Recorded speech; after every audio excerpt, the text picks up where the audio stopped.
നമസ്കാരം. പൊതുവേദിയിലേക്ക് സ്വാഗതം. കോൺഗ്രസിനോട് 1700 കോടി രൂപ അടയ്ക്കാനാണ് ആദായ നികുതി വകുപ്പ് ആവശ്യപ്പെടുന്നത്. ഈ ആവശ്യം ചൂണ്ടിക്കാണിച്ചുള്ള നോട്ടീസ് കോൺഗ്രസിന് ലഭിക്കുകയും ചെയ്തു. തെരഞ്ഞെടുപ്പിന് തൊട്ടു മുന്നിൽ നിൽക്കുന്ന കോൺഗ്രസിന് ഇത് വലിയ കനത്ത ആഘാതമാണ്. തെരഞ്ഞെടുപ്പ് പ്രചരണങ്ങൾക്ക് പണമില്ല എന്ന് കോൺഗ്രസ് നേതാക്കൾ പറയുന്നു. ഇത് തരം താണ രാഷ്ട്രീയ കളിയാണെന്നാണ് കോൺഗ്രസ് നേതാവ് KC വേണുഗോപാലിൻ്റെ ആരോപണം. രാഷ്ട്രീയ എതിരാളികളെ BJP പാപ്പരാക്കുന്നു എന്ന കോൺഗ്രസിൻ്റെ ആരോപണം ശരിയാണോ എന്നാണ് ന്യൂസ് 18 പൊതുവേദി ഇന്ന് പരിശോധിക്കുന്നത്. പ്രേക്ഷകർക്കും അവരുടെ അഭിപ്രായങ്ങൾ പങ്കുവയ്ക്കാം. എല്ലാവർക്കും പൊതുവേദിയിലേക്ക് സ്വാഗതം.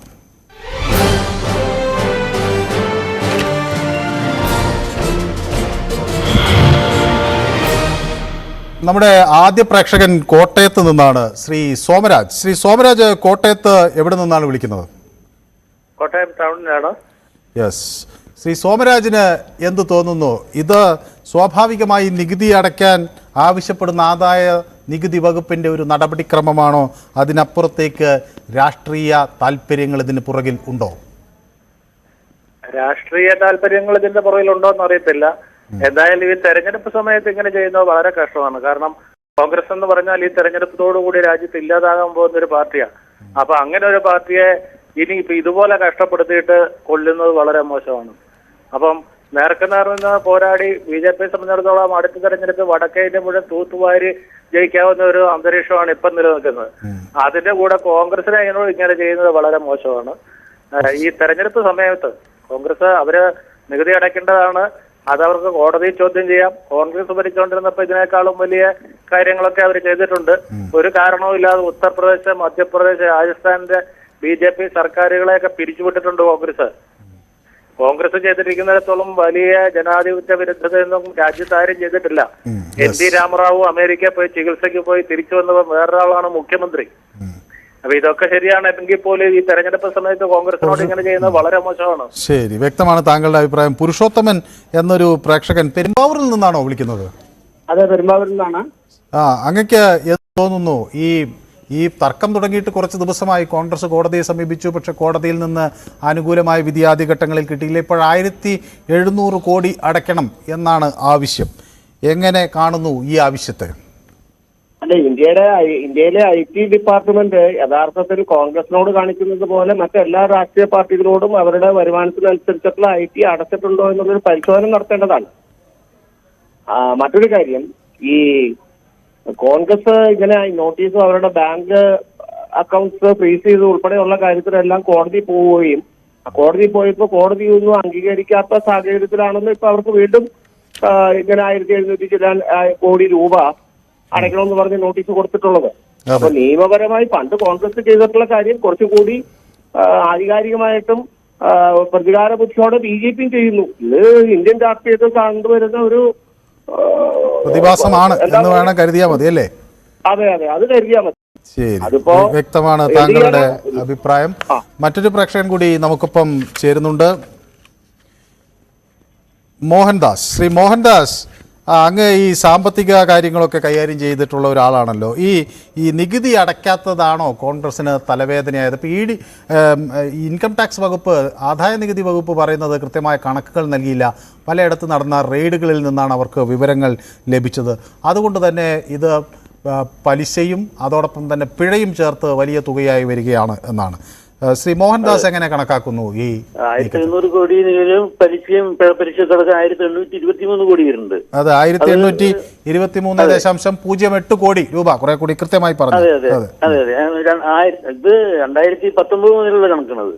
അപ്പോ നേരത്തെ ഒരു ആള് പറഞ്ഞതുപോലെ മറ്റെല്ലാ ആൾക്കാരും ഇതേപോലെ അടയ്ക്കാണ്ട് എത്രയോ ബാക്കി വെച്ചിട്ടുണ്ട്. അപ്പൊ ഈ സമയത്തന്നെ കൊണ്ട് ചെയ്യുന്നത് അത് തീർച്ചയായിട്ടും സംശയാസ്പദമാണ്. പിന്നെ ഈ കരിനിയമം പാകിസ്ഥാനിൽ കണ്ട് പഠിക്കുമെന്ന് എനിക്ക് തോന്നുന്നു. പാകിസ്ഥാനിൽ ഇങ്ങനെയൊക്കെ വന്നു കഴിഞ്ഞിട്ടുണ്ടെങ്കിൽ എതിരാളികളെ ഏതെങ്കിലും തരത്തിലുള്ള പിടിച്ചകത്തില്ല. അപ്പൊ ആപ്പില് കണ്ടില്ലേ, ഇപ്പൊ കെജ്രിവാൾ ഈ അടുത്ത കാലത്തൊന്നും ഇറങ്ങില്ല. ഇപ്പൊ CPIക്ക് നോട്ടീസ് കൊടുത്തിട്ടുണ്ട് ഇപ്പോ.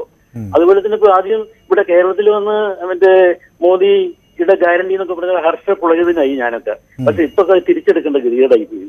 പിന്നെ വേറൊരു കാര്യം കൂടി പറയണ്ടായിരുന്നു. നമ്മുടെ ആ ഇലക്ട്രൽ ബോണ്ടിന്റെ കാര്യത്തില് ഇവര് SBI 6 മാസത്തെ സമയം കൂടി ചോദിച്ചിട്ടുണ്ടായിരുന്നു. അത് കേന്ദ്രം പറഞ്ഞിട്ടുണ്ടെങ്കിൽ ചോദിച്ചു. അതിന് സമയം വേണത്രേ. ഇതിന് ഒരു 6 ദിവസം സമയം പോലും കൊടുക്കുന്നില്ല. ഈ സമയത്ത് ഇങ്ങനെ വന്നിട്ട് ഇപ്പൊ നമ്മുടെ കോൺഗ്രസ്സുകാരാണെങ്കിലോ ഈ സോഡാ നാരങ്ങ വെള്ളം കുടിക്കാനുള്ള കാശും പോലും ഇല്ലാണ്ട് നടക്കുന്നത്. പിന്നെ അവർക്ക് അറം പറ്റി വേറൊരു കാര്യത്തില് കേരളത്തില് ഖജാനാവ് പൂച്ച വിറ്റ് കിടക്കണമെന്നാ പറഞ്ഞത്. ഇപ്പൊ കോൺഗ്രസിന്റെ ഖജാനാവ് എന്തായി? അതേപോലെ തന്നെ ആയിപ്പോയി. അവിടെയും പൂച്ചയ്ക്ക് പ്രസവിക്കേണ്ട സാഹചര്യമായി പോയി എന്നാണ് പറഞ്ഞത്. ഏതായാലും വളരെ നന്ദി. അവിടെ നിന്ന് വിളിക്കുക, അഭിപ്രായം പങ്കുവയ്ക്കുകയും ചെയ്തതിന്. ജയകുമാർ എന്നൊരു പ്രേക്ഷകൻ തിരുവനന്തപുരത്ത് നിന്ന് വിളിക്കുന്നു. ശ്രീ ജയകുമാർ, ആദായ നികുതി വകുപ്പ് കോൺഗ്രസിനോട് കരുണ കാണിക്കും എന്ന് കരുതേണ്ടതുണ്ടോ? നമസ്കാരം സാറേ. നമസ്കാരം. വേറെ നാണം കെട്ട രാഷ്ട്രീയ കളി എന്നല്ലാതെ ഇതിന് വേറെ ഒന്നും പറയാനില്ല. സാധാരണ നമ്മളെല്ലാവരും ടാക്സ് കൊടുക്കാറുണ്ട്, അതിന്റെ കണക്ക് കാണിക്കാറുണ്ട്, ടാക്സും കൊടുക്കാറുണ്ട്. അത് ഈ 92 മുതലുള്ള 30 കൊല്ലം മുമ്പുള്ളതൊക്കെ ഇതുപോലെ കൊള്ളയടിക്കാന്ന് പറഞ്ഞാൽ ഇത് അങ്ങനെയാണെങ്കിൽ അദാനിയുടെയും BJPയുടെയും കണക്ക് എന്താണ് പുറത്തു വരാത്തത്? ഈ BJP ആയിട്ട് ചേർന്നിരിക്കുന്ന രാഷ്ട്രീയ പാർട്ടികളെ ഒഴിച്ച് ബാക്കി എല്ലാവരെയും ഇതാണ് കാണിക്കുന്നത്. ഈ ഇലക്ഷൻ സമയത്ത് ഇലക്ഷൻ പ്രഖ്യാപിച്ച സമയത്ത് 10 പൈസ കയ്യിലെടുക്കുക, അല്ലാത്ത സമയത്ത് ഈ പണി കാണിച്ച പുറത്തുനിന്ന് തന്നെ ഇപ്പൊ പല രാജ്യങ്ങൾ ഇതിനെപ്പറ്റി എതിര് പറഞ്ഞിരിക്കല്ലേ, ഐക്യരാഷ്ട്ര സഭ പറഞ്ഞിരിക്കല്ലേ. അപ്പൊ അത്ര വൃത്തിയായിട്ട് നാണം കെട്ട കളിയാണെന്നുള്ളത് അറിയാമല്ലോ. BJPയുടെ കണക്ക് അവിടെ പോയി, അദാനിയുടെ കണക്ക് അവിടെ പോയി.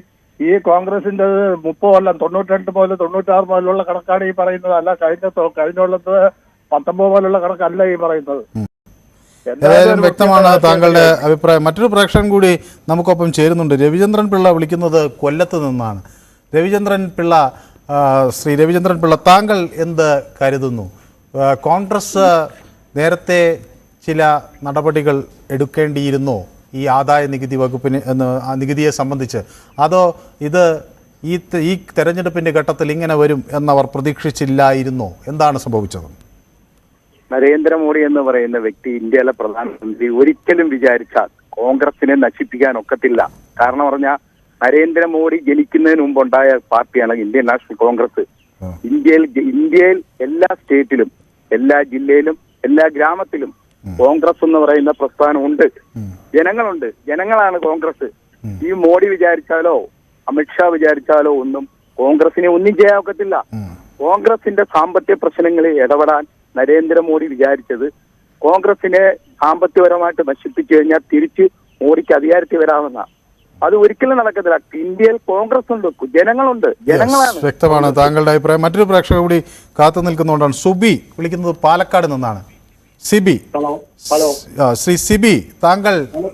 ഹലോ, കേൾക്കാവോ? കേൾക്കാം. വളരെ നന്നായി കേൾക്കാം. അതെ, ഈ നികുതി കൊടുക്കാനുള്ളത് ജനങ്ങളുടെ നികുതി പണമൊക്കെ ഇവര് ഭരിച്ച് ഇവര് കുറെ കഷ്ടത്തില് ഭരിച്ചിട്ടുണ്ടായിരുന്നല്ലോ. കുറെ അഴിമതി കാണിച്ച നേതാക്കന്മാരൊക്കെ ഉണ്ടല്ലോ. അവര് നികുതി അടയ്ക്കാനുള്ളത് അവരടയ്ക്കണ്ടേ? സാധാരണ നമ്മള് ജനങ്ങള് എന്ത് സാധനം മേടിച്ചാലും നമ്മൾ നികുതി കൊടുക്കുന്നില്ലേ? അപ്പൊ പിന്നെ ഇവര് പാർട്ടിക്കാർക്ക് അങ്ങ് കൊടുത്താൽ എന്താ കുഴപ്പം? അതിപ്പോ ഏത് പാർട്ടിയാണേലും എന്താ കൊടുക്കാനുള്ളത് സർക്കാരിന് അടയ്ക്കണം. വ്യക്തമാണ് സിബിയുടെ പ്രതികരണം. പ്രേമരാജൻ എന്നൊരു പ്രേക്ഷകൻ കൊല്ലത്ത് നിന്ന് വിളിക്കുന്നുണ്ട്. ശ്രീ പ്രേമരാജൻ, കൊല്ലത്ത് എവിടെ നിന്നാണ് വിളിക്കുന്നത്? സാർ, ഞാൻ കൊല്ലത്ത് നിന്നല്ല വിളിക്കുന്നത്, കണ്ണൂരിൽ നിന്നാണ്. ശരി. കണ്ണൂർ എവിടെ നിന്നാണ് വിളിക്കുന്നത്? കണ്ണൂർ ഞാൻ പെരളശ്ശേരി. അത് ശരി. ഏതായാലും ശ്രീ പ്രേമരാജൻ എങ്ങനെ കണക്കാക്കുന്നു ഞാൻ ഈ വിഷയത്തിനെ കാണുന്നത്, നമ്മൾ ഭസ്മാസുരന് വരം കൊടുത്തൊരു അനുഭവമില്ലേ, അതായത് തിരിച്ച് ഇപ്പം കോൺഗ്രസിന്റെ തലയിൽ തന്നെ ഈ കൈ വരാൻ തുടങ്ങിയപ്പോഴാണ് കോൺഗ്രസിന് പൊള്ളാൻ തുടങ്ങിയത്. കേരള രാഷ്ട്രീയത്തില് നമ്മുടെ ലൈഫ് പദ്ധതിക്ക് പോലും അന്വേഷണം, കേന്ദ്ര ഏജൻസികളുടെ അന്വേഷണം ആവശ്യപ്പെട്ടുകൊണ്ട് കേരളത്തിൽ നിന്ന് കത്തയച്ച MLA അനിൽ അക്കരൊക്കെ ഇവിടെയുള്ള ഒരു സ്ഥലമാണ് കേരളം.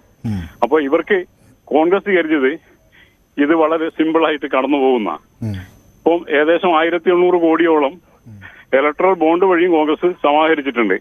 അപ്പൊ ആ സമാഹരിച്ച തുകയും ഇതൊന്നും ഇൻകം ടാക്സ് കാണിക്കാതെ ചുമ്മാ അങ്ങ് രക്ഷപ്പെടാമെന്നാണ് കരുതിയത്. ഏതായാലും അത് അവരുടെ പാളിച്ച. പക്ഷെ ഒന്ന് മനസ്സിലാക്കുക, ഇത്തരം ഏജൻസികള് ഈ പറയുന്നത് കേരളത്തില് ഇടതുപക്ഷത്തിനെതിരെ കോൺഗ്രസ് ഒരു വാളാക്കിയിട്ട് ഉപയോഗിക്കാൻ ശ്രമിച്ചു. പക്ഷെ അതൊന്നും വിജയിച്ചില്ല. കാരണം ഇവരുടെ എല്ലാം ക്രിസ്റ്റൽ ക്ലിയർ ആണ്. ഇടതുപക്ഷത്തിന്റെ പ്രവർത്തനങ്ങളും അവരുടെ സാമ്പത്തിക ഇടപാടുകളും ക്രിസ്റ്റൽ ക്ലിയർ ആയതുകൊണ്ട് തന്നെ ഇതിലപ്പുറം ഒന്നും ചെയ്യാൻ പറ്റില്ല എന്നുള്ള ബോധ്യം വന്നു. പക്ഷെ ഇപ്പൊ ആ ഭസ്മാസുരന്റെ വലം തിരിഞ്ഞു കുത്താൻ തുടങ്ങി, അത്രയേ ഉള്ളൂ. യെസ്, വ്യക്തമാണ് താങ്കളുടെ അഭിപ്രായം.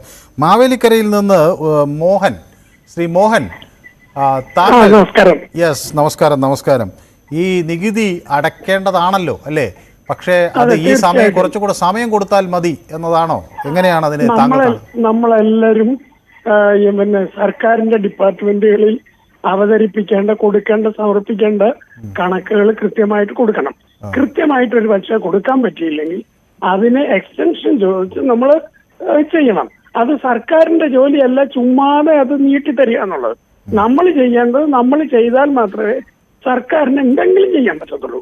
നമ്മളിപ്പോ ഇലക്ട്രിസിറ്റി ഓഫീസിൽ നിന്ന് ഇലക്ട്രിസിറ്റി നമ്മൾ ഉപയോഗിക്കുന്നു, അതിന്റെ പൈസ നമ്മൾ കൊടുക്കത്തില്ല, അത് പിന്നെ കണക്ക് ശരിയല്ല എന്ന് നമ്മൾ പറഞ്ഞാൽ നമ്മളത് പ്രൂവ് ചെയ്യണം കണക്ക് ശരിയല്ല എന്ന്. ഇവരുടെ കണക്ക് അവര് തെറ്റാണെങ്കിൽ അവർക്കത് പ്രൂവ് ചെയ്യാനുള്ള അവസരമുണ്ട്. ഒരു കോടതി പോയതാണ്, അത് പിന്നെ കോടതി തള്ളിയതാണ്, ഇനി മേളിൽ കോടതിയുണ്ട്, അതിന് അവർക്ക് പോകാം. എന്തെങ്കിലും തൽക്കാലത്തേക്ക് ഒരു ആശ്വാസം കിട്ടുമെന്ന് അവർക്ക് പരീക്ഷിക്കാവുന്നതാണ്.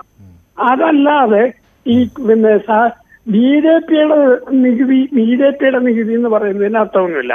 ഇൻകം ടാക്സ് വകുപ്പ് കൊണ്ടുവന്നത് ആദ്യകാലം മുതൽ സർക്കാർ കേന്ദ്ര ഗവൺമെന്റാണ്. അന്ന് ഭരിച്ചുകൊണ്ടിരുന്നത് കോൺഗ്രസ് ആണ്. കോൺഗ്രസിന്റെ നികുതി എന്ന് ആരും പറഞ്ഞിട്ടില്ല. ഇവര് ചുമ്മാതെ ഈ പിന്നെ ഈ സഹതാപം പിടിച്ചു പറ്റാൻ വേണ്ടി കളിയാണെന്നാണ് താങ്കളുടെ അഭിപ്രായം. ഏതായാലും വളരെ വ്യക്തമാണ് ആ അഭിപ്രായം. ഡേവിഡ് എന്നൊരു പ്രേക്ഷകൻ ജാംനഗറിൽ നിന്ന് ചേരുന്നുണ്ട്. ശ്രീ ഡേവിഡ്, വളരെ സന്തോഷം. ജാംനഗറിൽ നിന്ന് ഹലോ. യെസ്, ഏതായാലും വളരെ സന്തോഷം ആ അഭിപ്രായം പങ്കുവെക്കാൻ ഇങ്ങോട്ടേക്ക് വിളിച്ചു.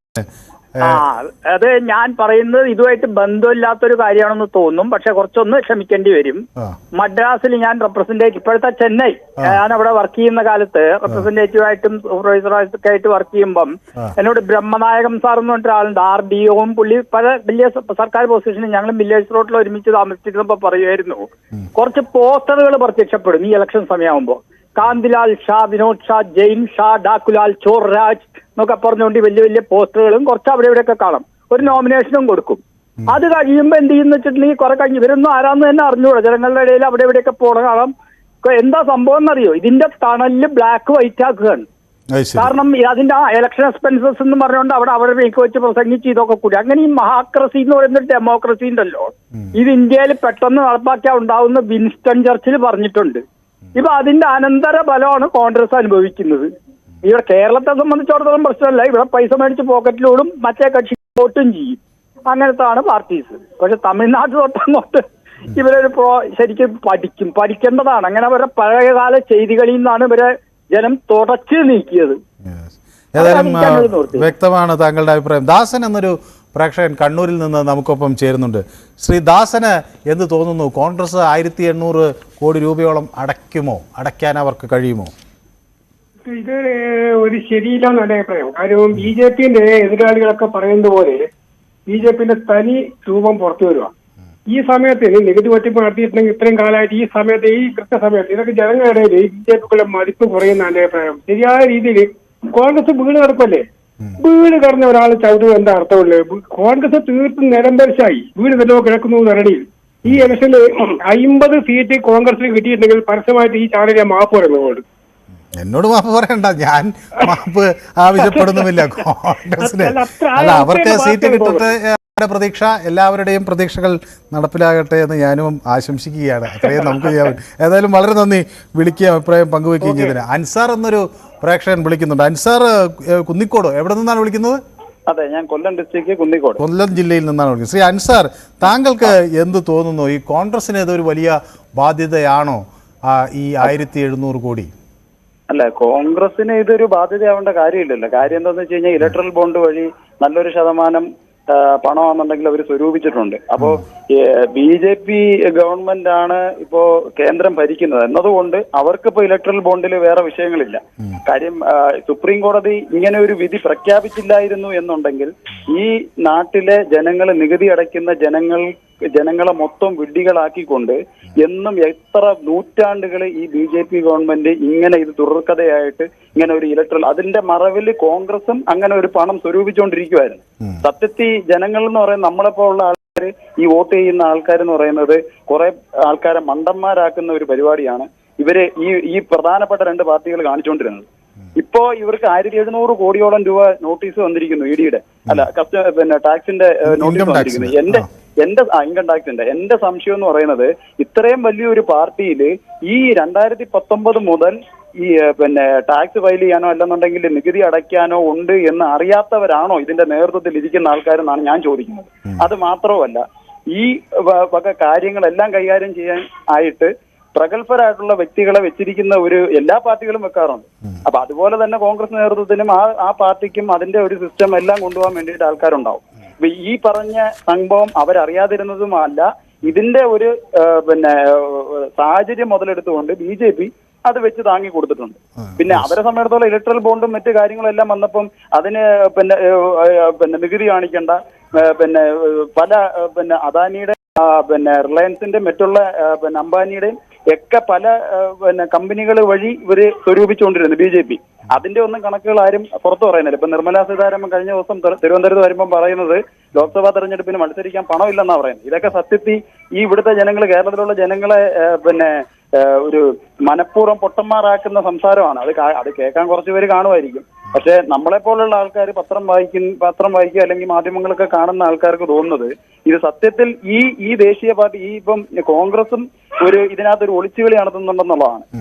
ഏതായാലും വ്യക്തമാണ്. മറ്റൊരു പ്രേക്ഷകൻ കൂടി കാത്തു നിൽക്കുന്നതുകൊണ്ടാണ്. താങ്കളുടെ അഭിപ്രായം വളരെ കൃത്യമാണ്. ദീപു എന്നൊരു പ്രേക്ഷകൻ കൂടി തിരുവനന്തപുരത്ത് നിന്ന് നമുക്കൊപ്പം ചേരുന്നുണ്ട്. ദീപു, 1700 കോടി രൂപയും പിന്നെ പലിശയും എല്ലാം കൂടി 1823 കോടി രൂപയാകും. ഇത് നികുതി അടയ്ക്കേണ്ടതാണ്, പക്ഷേ ഒരു തെരഞ്ഞെടുപ്പ് മുന്നിൽ കണ്ട് നടത്തിയ ഒരു നീക്കമാണ് എന്ന് നമുക്ക് പറയാനാകുമോ? ഒരു വിഷയത്തെ രണ്ട് രീതിയിൽ നമ്മൾ കാണേണ്ടതുണ്ട്. ഒന്ന് കോൺഗ്രസിന്റെ കയ്യിലെ കുറ്റം, മറ്റൊന്ന് ഈ ജനാധിപത്യത്തെ അട്ടിമറിക്കാൻ എന്തുകൊണ്ട് തെരഞ്ഞെടുപ്പിന്റെ ആ സമയത്ത് ഈ കാര്യങ്ങളെല്ലാം വരുന്നു എന്നുള്ളതാണ്. ഇലക്ട്രൽ ബോണ്ട് വഴി BJPയുടെ ഉടുതുണി ഊരി വസ്ത്രമില്ലാതെ ജനങ്ങളുടെ മുന്നിൽ BJP അഴിമതിക്കാരാണെന്ന് തെളിഞ്ഞു കഴിഞ്ഞപ്പോൾ ബാക്കിയുള്ളവരുടെ മേളിലെല്ലാം എടുത്ത് ചളിവാരി തേക്കുന്ന പരിപാടിയാണ് BJP ചെയ്യുന്നത്. ഞാൻ കോൺഗ്രസിന്റെ കാര്യം ചോദിക്കട്ടെ. സബ്ജക്ട് ടു കറക്ഷൻ, ഈ സെക്ഷൻ 13A പ്രകാരം ഇവര് പിന്നെ എക്സംപ്റ്റഡ് ആണെന്ന് തോന്നുന്നു. പൊളിറ്റിക്കൽ പാർട്ടീസ് ഇൻകം ടാക്സ് അടയ്ക്കുന്നതിന് എക്സംപ്റ്റഡ് ആണെന്നാണ് എനിക്ക് തോന്നുന്നത്. അങ്ങനെ ഒരുപാട് കണ്ടീഷൻസ് അതിനകത്ത് പറയുന്നുണ്ട്. പക്ഷെ ഇതെല്ലാം കൃത്യസമയത്ത് ഫയൽ ചെയ്യണം. ഈ ഫയൽ ചെയ്തിട്ട് ഓരോ ഡൊണേഷൻസിന്റെയും ആ ഡൊണേഷൻസ് 20,000 രൂപയ്ക്ക് മേളിലാണെങ്കിൽ ഇന്നത് ആര് എന്ത് എങ്ങനെ എന്നെല്ലാം വ്യക്തമാക്കി പറഞ്ഞാൽ മാത്രമാണ് ആ എക്സംഷൻ കിട്ടുന്നത് എന്നാണ് എന്റെ അറിവ്. നിങ്ങൾ പത്രക്കാർ അത് കണ്ടുപിടിച്ച് ഞങ്ങളെ കൂടെ അറിയിക്കേണ്ട ബാധ്യത നിങ്ങൾക്ക് ഉണ്ടെന്നാണ് ഞാൻ മനസ്സിലാക്കുന്നത്. പക്ഷെ ഇങ്ങനെയൊന്നും ചെയ്യാൻ എന്താണ് കോൺഗ്രസ് ഇത് ചെയ്യണ്ടേ? ഇത് ചെയ്തിട്ടുള്ള പാർട്ടിയാണ് CPM ഇടതുപക്ഷ കക്ഷികൾ. ഇവര് കൃത്യമായി കൊടുത്തുകൊണ്ടാണ് ആ കാര്യങ്ങൾ ചെയ്തിട്ടുള്ളത്. ഇപ്പം CPIക്കെതിരെ 11 കോടിയുടെ ഒരു സാധനം വന്നു. പാൻ കാർഡുമായി ബന്ധപ്പെട്ട് പാൻ കാർഡ് നമ്പർ മാറിപ്പോയി എന്നത്, അല്ലെങ്കിൽ എന്തോ വ്യത്യാസം വന്നു, അവര് എൻട്രി ചെയ്തതിനകത്ത് വ്യത്യാസം വന്നതിൽ 11 കോടി അവരുടെ അടുത്തും പറഞ്ഞിട്ടുണ്ട്. ഞാൻ ചോദിക്കുന്നത് എന്തുകൊണ്ടാണ് കോൺഗ്രസ് ഇത് കൃത്യമായി ചെയ്യാത്തത്? ഇവിടെ അത്രയ്ക്ക് അഹങ്കാരമല്ലേ അവരെ സംബന്ധിച്ചിടത്തോളം? ഈ കേരളത്തിനെതിരെ ഇവർ നടത്തിയിട്ടുള്ള കാര്യങ്ങൾ എന്തൊക്കെയാണ്?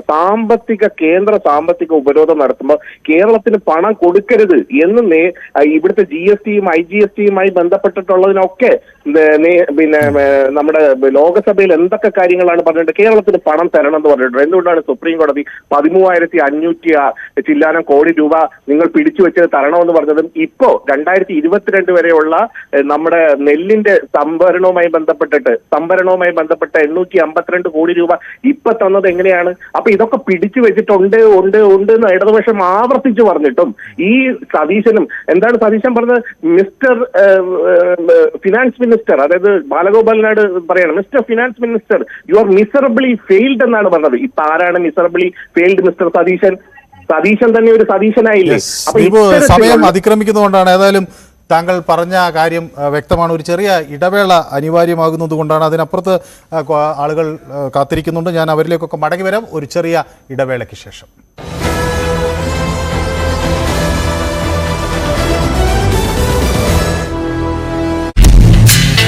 ജയിലിലേക്ക് ഇ.ഡി. കടക്കുന്നു എന്ന് വേണം നമുക്ക് മനസ്സിലാക്കാൻ. അതോടൊപ്പം തന്നെ അതിൻ്റെ രാഷ്ട്രീയ പ്രാധാന്യം വളരെ പ്രധാനപ്പെട്ട ഒന്നാണല്ലോ. രാഷ്ട്രപതി ഭരണത്തിനുള്ള സാധ്യതയുണ്ടോ? തിഹാർ ജയിലിലേക്ക് പോകേണ്ടി വന്നാൽ ആരാകും അടുത്ത മുഖ്യമന്ത്രി?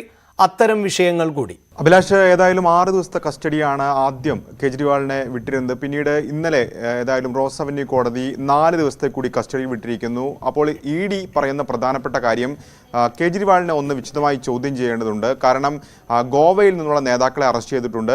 അവർക്കൊപ്പം ഇരുത്തി ചോദ്യം ചെയ്യണമെന്നൊരു ആവശ്യം ഇ.ഡി. മുന്നോട്ട് വെക്കുന്നു. കാരണം ഈ മദ്യനയത്തിലെ അഴിമതിയിലൂടെ ലഭിച്ച പണം അത് ഗോവയിലെ തെരഞ്ഞെടുപ്പ് പ്രചാരണത്തിനാണ് പോയിട്ടുള്ളത്. അപ്പോൾ അവർക്കൊപ്പം ഇരുത്തിക്കൊണ്ട് കേജ്രിവാളിനെ ചോദ്യം ചെയ്യണം. മാത്രവുമല്ല, കഴിഞ്ഞ ദിവസങ്ങളിലൊക്കെ തന്നെ ചോദ്യം ചെയ്യലിനോട് സഹകരിക്കാത്തൊരു സമീപനമാണ് കേജ്രിവാളിൻ്റെ ഭാഗത്തുനിന്ന് ഉണ്ടായത്. പ്രത്യേകിച്ച് ഫോണിൻ്റെ അടക്കം പാസ്വേഡുകൾ കൈമാറാൻ കേജ്രിവാൾ തയ്യാറാകുന്നില്ല എന്നായിരുന്നു ഇ.ഡി. ഇന്നലെ കോടതിയിൽ പറഞ്ഞത്. അതിനുശേഷമാണ് 4 ദിവസത്തെ കസ്റ്റഡിയിൽ കൂടി വിട്ടിരിക്കുന്നത്. അപ്പോൾ ഇനി കസ്റ്റഡി കാലാവധി അവസാനിക്കുമ്പോൾ എന്ത് സംഭവിക്കും എന്നുള്ളത് നിർണായകമാണ്. അതായത് ഇ.ഡി. കസ്റ്റഡിയിൽ ആവശ്യപ്പെടാതിരിക്കുകയും ജുഡീഷ്യൽ കസ്റ്റഡിയിൽ വിടുകയും ചെയ്താൽ തിഹാർ ജയിലിലേക്ക് കേജ്രിവാൾ പോകേണ്ടി വരും. അങ്ങനെ തിഹാർ ജയിലിലേക്ക് പോകുമ്പോൾ എന്തായിരിക്കും